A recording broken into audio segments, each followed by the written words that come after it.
जय गुरु जी, शुक्राना गुरु जी। आज हम दिव्य आबा का चैप्टर 105 पढ़ने जा रहे हैं, दिशा दर्शन।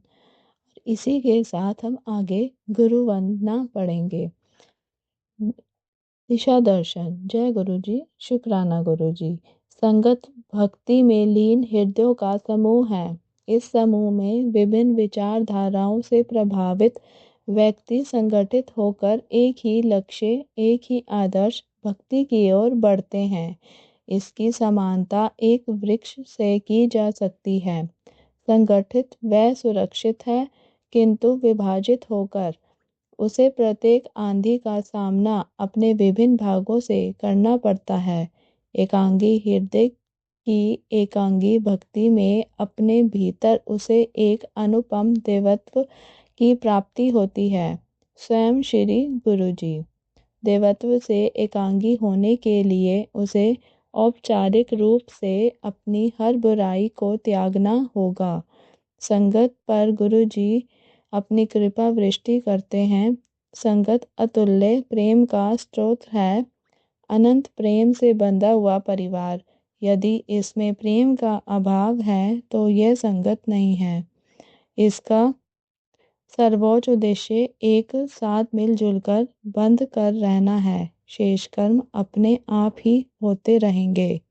परिवार विभाजित होते देखकर उन्हें कैसा लगेगा? यह परिवार जिसको उन्होंने भोजन कराया था, यदा कदा अपने हाथ से बनाकर भी इस परिवार ने उनके सम्मुख बैठकर खाया, रोए और हंसे और प्रेम के बंधन में बंध कर रहे। वह परिवार जिसके सदस्यों पर वह ईश्वर के समान अनंत माध्यमों से कृपा वृष्टि करते आए हैं। पिता को अपने पुत्र और पुत्री में कोई अंतर नहीं दिखता है। हमारे दिव्य पितामह की भावनाओं में फिर अंतर होने का प्रश्न ही नहीं उठता है।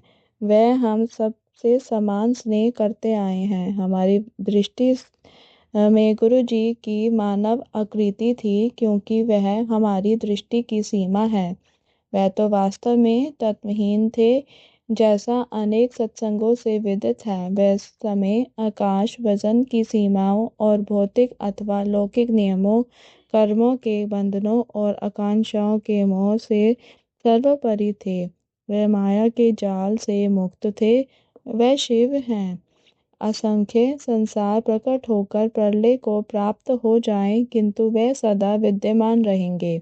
गुरु की अवहेलना करना संभव नहीं है। गुरु की परिभाषा देना भी संभव नहीं है। यह भी कहना कठिन है कि गुरु कौन है और क्या है, परंतु एक तथ्य स्पष्ट है, वह मनुष्यों, देवी और देवताओं की सीमा से नहीं बंधे हैं। वह तो सर्वोच्च है। यह समझने की भूल नहीं करनी चाहिए कि वह मनुष्य रूप में हैं। वह तो उनके अस्तित्व का माध्यम मात्र है। कल वह मनुष्य शरीर में थे, आज पूरा ब्रह्मांड उनमें विलीन है।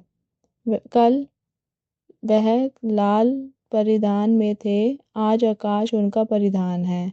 कल वह आपको नाम से संबोधित कर रहे थे, आज आप शांतिपूर्वक उनकी आराधना कर रहे हैं। कौन कहता है कि वह नहीं है?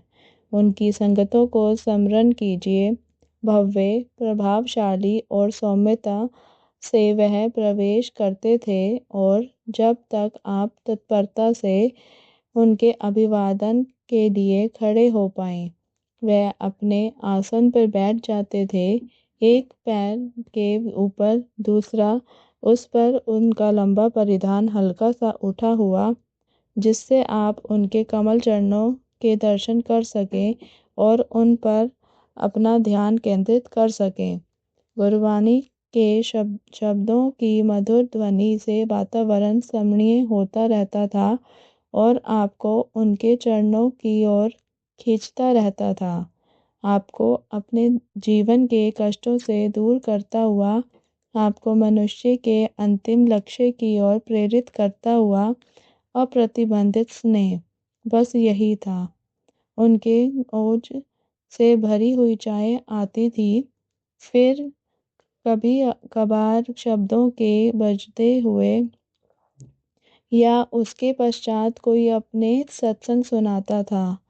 वह इतना प्रासंगिक लगता था जैसे वह आपके ही व्यावसायिक, निजी अथवा रोगों और अन्य कष्टों की आप बीती का वर्णन कर रहा हो।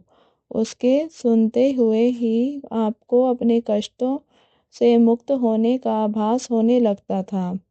यह हर क्षण का चमत्कार था। हमारे हृदय में उग रहे आस्था के वृक्ष को उनके ओज को स्वीकार करने योग्य पनपना होता था। इसलिए निरंतर चाय प्रसाद और लंगर ग्रहण करना पड़ता था। वह हमारी आत्मा को अपने स्नेह और ओज से भरते रहते थे ताकि वह हम सबको प्रेम और आस्था से परिपूर्ण समर्थ बना सकें। वह निरंतर हमें इस संसार के सबसे बुरे अंग स्वयं इस संसार से निकलने का उपचार देते रहते थे। जीवन के उतार चढ़ाव की कठिनाइयों में वह सदा हमारे साथ रहते थे। संभवतः किसी को भी उनके वास्तविक रूप का ज्ञान नहीं है। यह कहना प्राप्त होगा कि उनमें प्रेम का पारावार था और सबसे प्रेम की ही आशा रखते थे। जय गुरु जी, शुक्राना गुरु जी। इसी के साथ दिव्य आबा का यह चैप्टर समाप्त होता है। अब हम गुरु वंदना पढ़ेंगे। बंदु गुरु पद कंज कृपा सिंधु नर रूप हरि, महामोह तम पुंज जासु बचन रवि कर निकार, बंधु गुरु पद पद्मु पराग, सुरुचि सुबास सरस अनुरागा, अमिया मुरी में चूरन चारु, समन सकल भव रुज परिवारु, सुकृति शंभु तन विमल विभूति, मंजुल मंगल मोद प्रस्तुति, जन मन मंजू मुकुरु मल हरनी किए, तिलक गुण गण बस करनी, श्री गुर पद मणि गण ज्योति, सुमिरत दिव्य दृष्टि हिये होती, दलन मोह तुम तम को सुप्रकाशु, बड़े भाग और आवई जासु, उदरहि विमल बिलोचन ही को मिटई, दोष दुख भव रजनी को, सुजई रामचरित मणि मानिका, गुप्तु प्रगट जहाँ जो जही खानिका।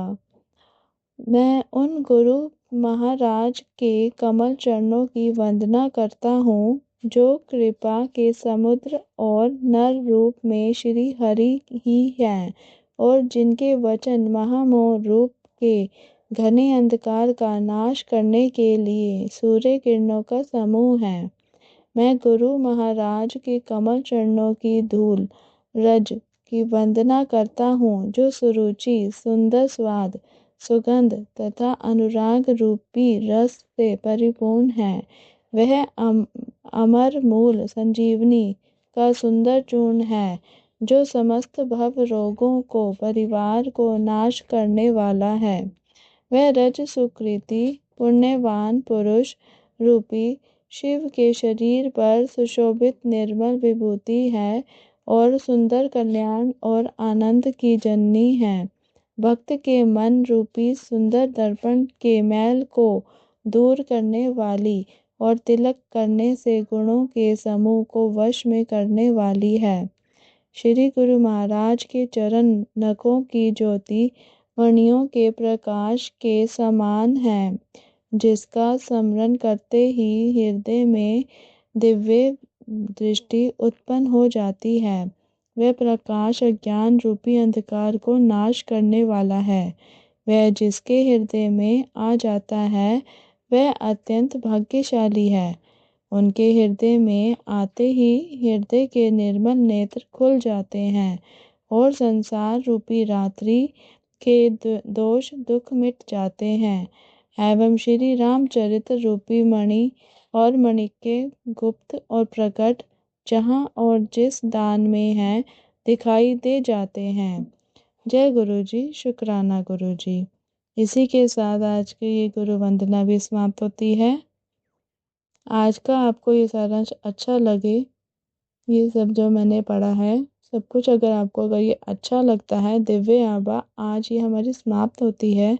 इसके 105 अध्याय थे जो मैंने सारे पढ़े हैं। आपको इनमें से कोई सा भी अगर अच्छा लगे तो चैनल को शेयर करें, लाइक करें और कमेंट करना ना भूलें। जय गुरु जी, शुक्राना गुरु जी। ओम नमः शिवाय। शिव जी सदा सहाय। ओम नमः शिवाय। गुरु जी सदा सहाय।